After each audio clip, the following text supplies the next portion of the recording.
Hey guys, this is Ro16. I'm here with Cholera, bringing you another dual commentary of the OSL Group A tie-breaking series with a lot of big names in them. Stork, Yellow, July, two good Zergs and a great Protoss, or two great Zergs and a great Protoss.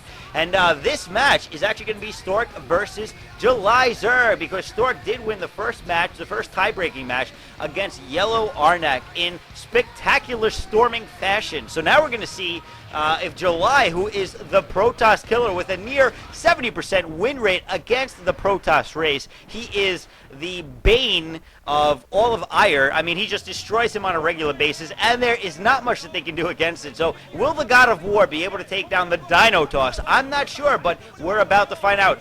Cholera, what are your predictions for this match? I gotta say, I mean, on this map, Tears of the Moon, I mean, if you're talking about July being the bane of Protoss, so is Tears of the Moon. Tears of the Moon is their elephant graveyard. I mean, the greats come here and they die en masse. Batoo, actually, I was just looking, actually managed to avoid playing on it, you know, he might have changed the statistics, but right now, the stats as they stand are 11-2 Zerg versus Protoss. That is 85% win rate for Zerg. And, you know, if you look at this map, which you guys should all take a look at, you can figure out why your natural expansion just simply is impossible to hold with a Forge Fast Expand. And I know some people are going to say, well, if you position your cannons in the 7 o'clock and you put it one in between here and there, and yeah, you might be able to cover some things, but no, you can't. There's two entrances, and the ramp is far away from where your Nexus is placed. So that means practically there's 3 different locations you have to protect against a Zergling run by. So what that means is either you're going to have a Forge Fast Expand that's going to be very weak and hard to hold, and you'll need extra cannons, or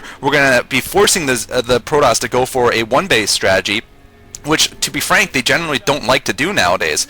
And the Zerg can also pick up their third gas pretty easily. So there's just a lot of good things for Zerg on this map, and not a lot of good things for the Protoss. They also aren't that great against Terran, but is nowhere near as imbalanced. So, I mean, we've seen a lot of mass ling strategies in the mid-game here from lots of Zerg players, like Luxury, for example, and that seems to work very well. And I do expect, if Stork does a 2-base build, that, you know, he's going to get owned by lings in the mid-game.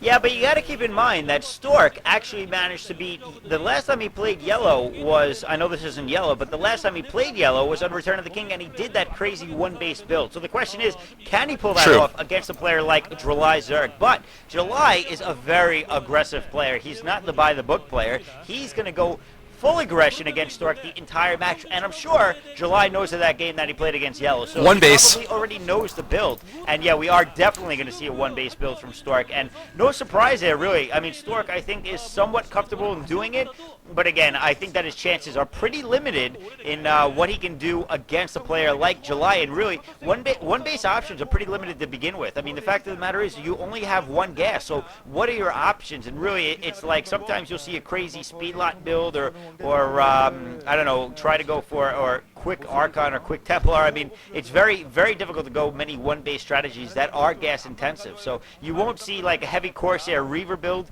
because, I mean, just the Stargate alone is going to kill him on gas. So the question is, what can Stork do here? And can he repeat his game like he did against Yellow? And I don't know if he can do that. Yeah, and this map is not like, for example, Neo Requiem, where a 2-gate is very successful for Protoss versus Zerg. In fact, it really balances out. You never see a Forge Fast Expand on Neo Requiem, but because there's a reverse ramp, you can go 2-gate pretty easily and just rush the crap out of the Zerg, force him to basically play one base also, or just to build tons of sunken colonies. Regardless, this is not a good map for that, and you're saying different options? I mean, I would love to see an old school styled kind of Forge, a Gateway Forge, fast +1 attack. We're not going to see that, of course, given the way it's going.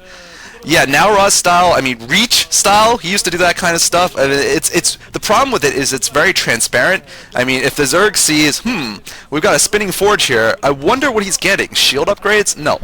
I mean, the Zerg... Yeah, the Zerg knows pretty much how to deal with it. There's a lot of counters that have been figured out, so that's not going to be the option here. It could be Dragoon Reaver. It could be fast Sair DT. That's also a possibility. Or just, yeah, fast Sair DT is a possibility. Forces the Zerg to either get early Hydras or Spore Colonies. But, you know, it's tough. It's really tough, especially if you're not going to start off with a 2-gate. Basically, 1-gate tech builds, I'd say, are some of the hardest PVZ things to win with. And you can even see here, he's forced to pull a couple of probes just to defend. Meanwhile, we haven't talked about July, but July's gone for a relatively standard overpull into expansion without early speed. So this is a pretty good balanced macro build here. He's going to go he's going to go for a fast lair though. Stork's going to see this, so we could be seeing fast mutas from July. That is definitely a possibility. And Stork is doing some hitting tech of his own. It looks like he is going to go for some sort of DT build. There is the Citadel of Dune right there. It could also be a +1 speed lot. Who knows? It's going to be just a little early lot to tell, I guess. Yeah. So I'm very actually, look at that. There's a Dragoon out, so he's actually going to use that for strong defense, which is going to help him. And of course, he's got a scout, so he knows exactly. And look at that. No probes on Manlock build. Stork. Oh man, he's going to go mass Zealots. I don't think he's even getting a +1 upgrade on him, actually. I think he's just going to go 3-gate or 4-gate and just pump out those Zs as quick as he can. And that could be a good build, but the question is he going to be facing off against 2-hatch Muta? And if he is he going to be able to get them out in time? It looks like, no, we're going to see 2-hatch Lurkers. Actually. Lurker build! And wow. Awesome. So really, this is sexy. An interesting matchup. And Stork, he's got the potential to do a lot of damage here to July. And July, of course, going for a good build against Stork as well. So I'm not sure how this is going to pan out. I think that both map players, hacks. Yeah, definitely are going like the anti-build. Yeah, I mean, I gotta say, map hacks from July here. How the heck did he figure out that Stork was going to be going for fast speed lots? Because 2-hatch Lurkers against Protoss is not recommended against anything other than speed lots. I mean, or obviously, you know, if they fast expand's different, but oh, look at that! He's not going to go for it! It's a fake! Oh my god, it's a fake! So, this is going to be really interesting. Is he actually not going to get Lurkers? Because if he doesn't get Lurkers, though, the thing is he going to be able to defend against speed lots? Or is Stork now going to be... What is he... Did he just kill his own probe? Oh, no, he needed his Psi Cap, yeah. Wow, this is just... I mean, it's going to come down so close here to timing. And the thing is, Stork looks like he's not faked out. He's not faked out enough to do anything but speed lots. Although, I don't know, is he trying to expand right now? Maybe he's thinking Lurkers are coming, so I'm going to expand. If he does that, then he's going to lose the game because mutas are going to kill him. But if he sticks to his original plan, he's actually going to win.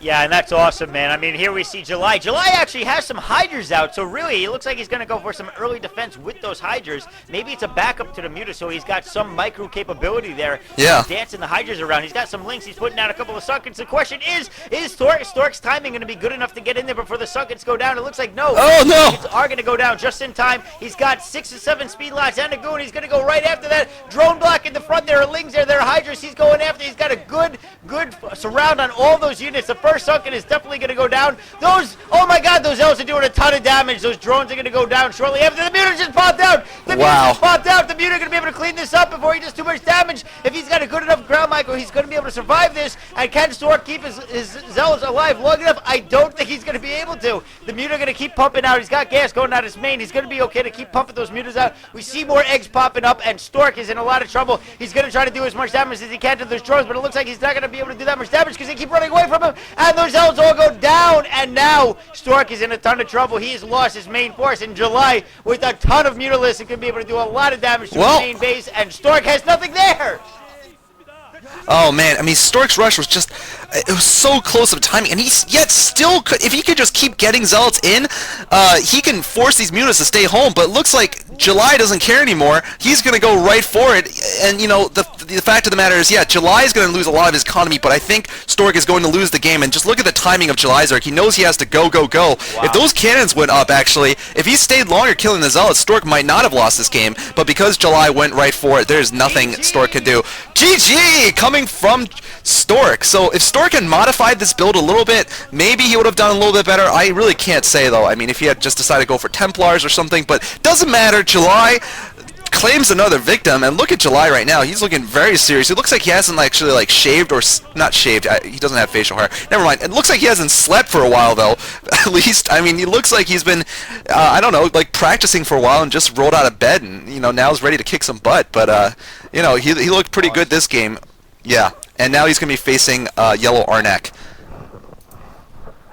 Yeah, so going to be a good match in the next ZVZ for sure. I can't wait to do it. Let's go watch it.